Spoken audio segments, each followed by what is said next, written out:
Hey, good morning, everybody. My name is Jade Alberts. I'm a small business strategist influencer from Calgary, Alberta, and my passion is helping small businesses grow and succeed. Sharing knowledge is why I started the Facebook Live, telling it like it is, and it is a live show. So if you do have any questions, please post them in the comments. We will answer them.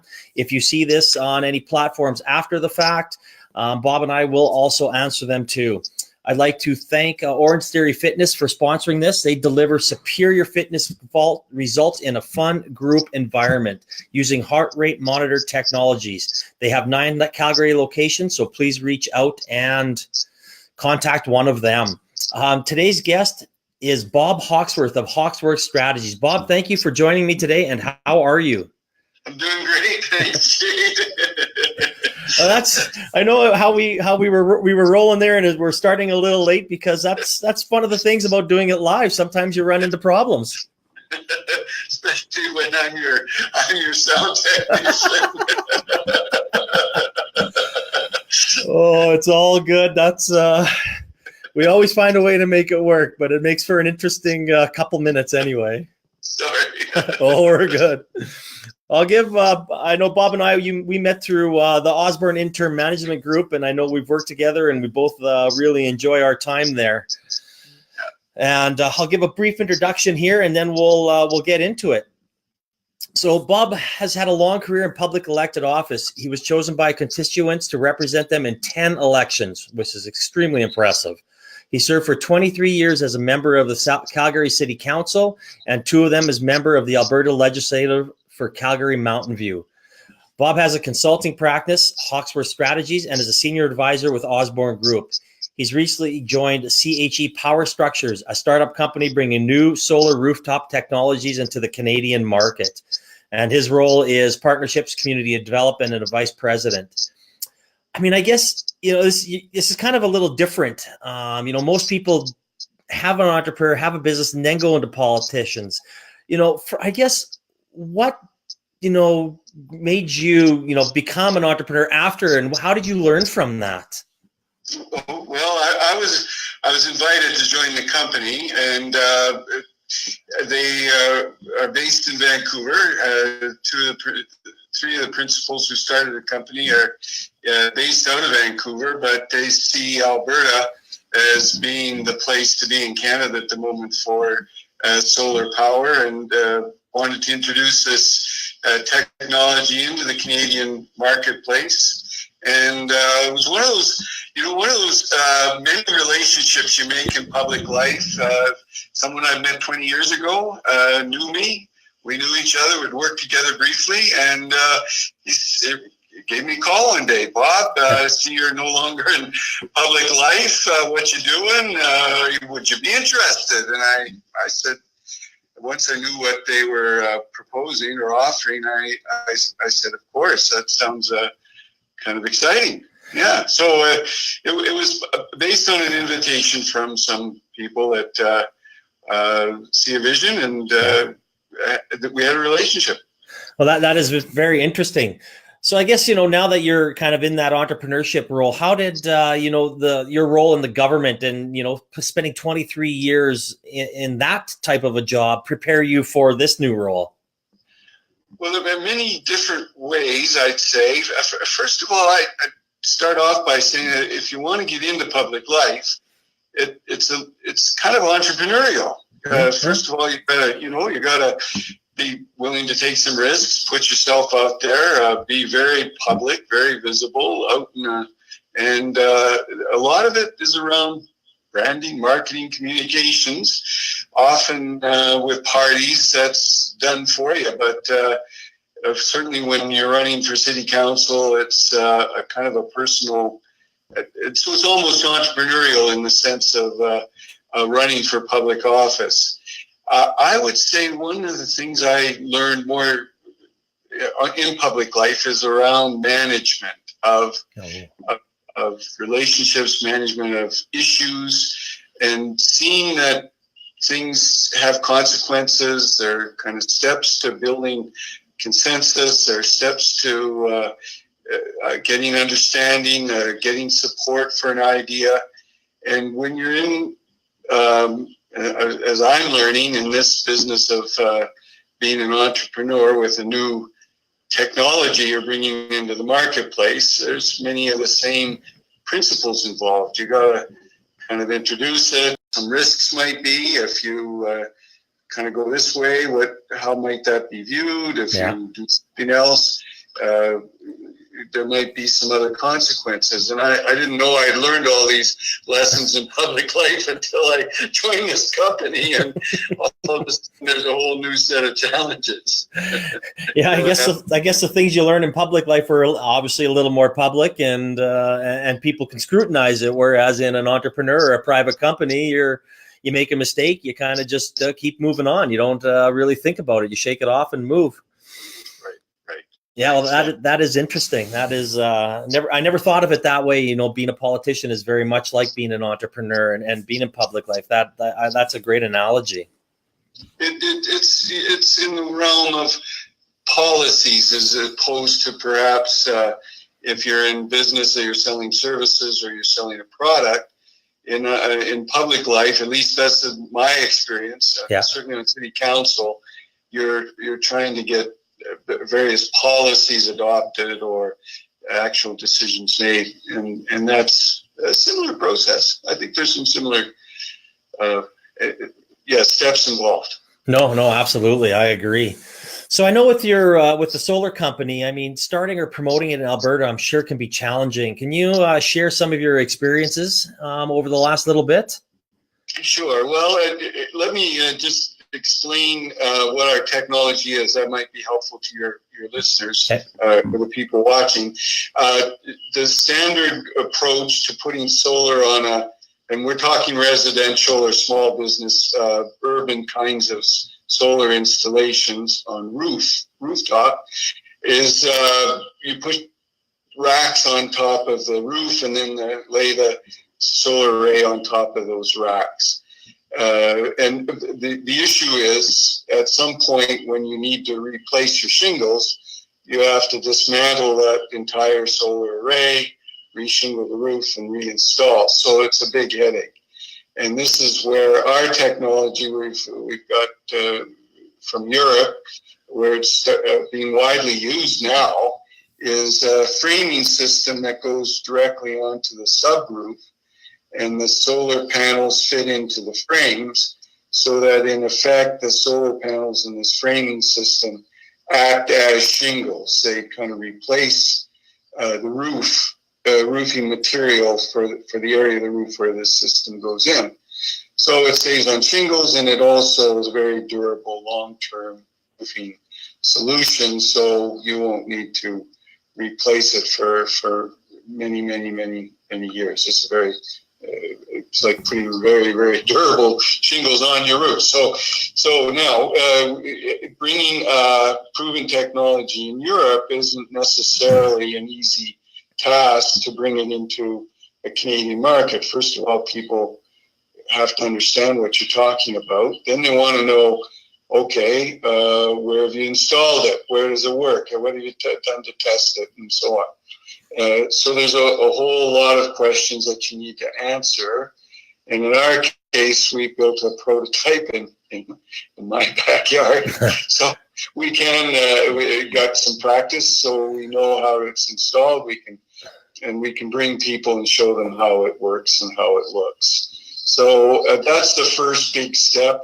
Once we've done that, then it's a matter of finding who are the people out there that might need this product. Who's putting solar on their roof? Even putting solar on a roof is a new concept, and on top of that, we're adding a new concept to a new concept. So there's a whole number of questions we have to get past in introducing this to people. No, definitely, and I guess that kind of rings into my next question that I have for you is have you seen a more positive response to solar in our province? Yes, I'm finding a lot of interest. I think we're seeing a lot of interest, and there've been a number of new developments. One is that some very large scale solar farms are being approved and announced in southern Alberta, and at very, very low prices compared to historical prices. So this market has started to really mature, and the volumes and the scales of our economies of scale are kicking in. Now what was once kind of an elite product, very expensive, maybe even a luxury product, is now becoming more and more affordable. I see that there are lots of champions, for example, in southeast Alberta around Medicine Hat. They've got their whole economic development strategy in the region to promote solar. Those kinds of advocates in the market help. And we're seeing more and more institutions, businesses seeing the value from marketing perspective as well as a cost avoidance perspective, interested in approving this kind of installation. And I think a very big step was taken recently when Damon and Skyfire Solar announced that starting in 2019, every new home that Jamin builds is going to come equipped with a solar system installed already. Oh, wow. And yeah, so that's those kinds of developments really, it's like a stamp of approval that somebody who's credible, a major player in the marketplace, entrepreneurial themselves. Yeah. Now they see this as a standard offering. That really does change the dynamics significantly. So there's been a number of changes very recently in the last 6 to 12 months that I see it very, very positive. No, that is very positive, especially, as you said, someone reputable who's been around for a lot of years and built how many thousands of homes in this city. And if they're going to start adding that as an option or a standard, whatever it may be, is pretty impressive. That's a very good, I guess, sign for solar energy in this city. Exactly. Yeah. So it's coming of age. It's not in the mainstream quite yet. That not everybody is clamoring, but that there's going to be a tipping point, and we're very close to it now. What's for example, with this Jamin Skyfire initiative, I think this is going to move a lot faster than they are expecting. No, for sure. We know in the last, I guess since January, I've been really focusing on networking and how it affects small businesses and how they need to use it. You know, I started a founders coffee where people, small business and entrepreneurs, can get together every Tuesday, 7:30 a.m. at Red's Diner in Kensington.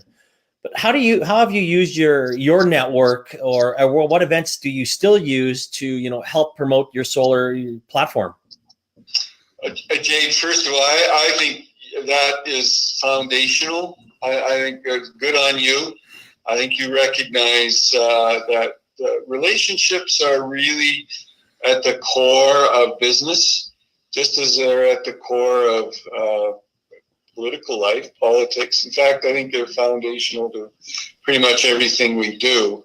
And if we trust or know someone and have a relationship, we're far more open to understanding what they're about, what they're selling, what they're promoting, what their needs are, then you might be able to help them. Because fundamentally, business is trying to help people with solutions around products or services that they need. So relationships, this networking, to me is critical. And I would say that's almost everywhere I go is a networking opportunity. The first and most important skill set, I think, for an entrepreneur to have is the ability to listen. And that's not easy for many of us if we're not tuned into it. The first thing I want you to know about my product. I want to tell you about my service. I want to tell you about this new technology. okay, that's fine, but people really need to hear what others are needing before you can figure out if what you offer is going to help them or not. So I would say this idea of networking is foundational. And in those situations where you find yourself, just ask a few questions about the person and see where they're at and find out what their needs are. And before you start talking, that's my approach. No, sorry, I wasn't listening. What did you say?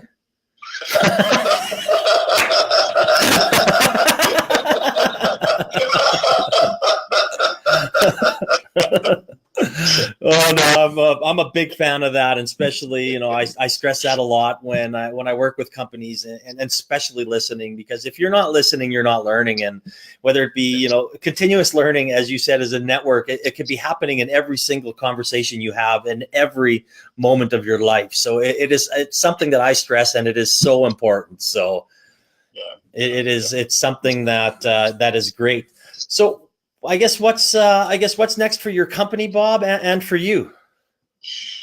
Well, this really truly is like at the ground floor of setting a company up. So we've built our prototype. I'm using the term I'm hoping this is our debutante year, in the sense that this is the year we come out. We have a number of proposals that we've made to various companies, and we're waiting for finalization of purchase orders, and keeping our fingers crossed that there's a significant interest there, but whether someone's going to actually sign a contract and order we're at that point now, just waiting to get our first orders, and away we go. But we've worked out a lot of all the kinks, as far as I can tell, from bringing a new product into the Alberta marketplace. We've done the analysis, the proposals have gone forward to show benefit to people who would incorporate our design into their buildings, into their homes. Yeah. And we have partnerships with installers, and we're working with roofing companies, and there are a whole range of things you have to do in order to bring a comprehensive integrated proposal forward. So I think we've done all the right things. It's waiting for those first orders to come, and once people see this product, I think it sells itself. We had a lot of interest with this prototype, and it kind of is a good demonstration for folks, so it gives reassurance, I think, and credibility. And this stuff is widely used elsewhere, so it should be just a matter of getting it in some places, and people will see it, I think, and fall in love with it, and away we go. There's an entrepreneurial optimism for you. Oh, you got to have that. That's one thing all entrepreneurs have, is optimism. There is no lack of that in that industry.